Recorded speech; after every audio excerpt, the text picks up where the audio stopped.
Hello everyone, welcome to my channel. So we are going to solve 23 power 5 minus 23 is what? So let's start with today's video solution. So first I am going to calculate 23 power 5.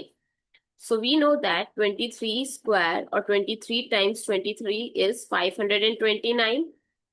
Now to calculate 23 power 3, you can simply multiply 23 with 529, which give us 12167. Now comes to next step, 23 power 4. So 12167 multiply 23. This give us 279841. Now 23 power 5 is 279841 times 23, which is equals to 6436343. Now subtract 23 from that. 23 power 5 minus 23 is equals to 6436343. Subtract 23. So here 0, 2, 3, 6, 3, 4, 6. So 6436320 is your final answer.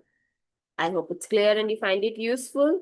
So don't forget to share your feedback through like, share, comment, subscribe to my channel. Thanks for watching. See you in the next video.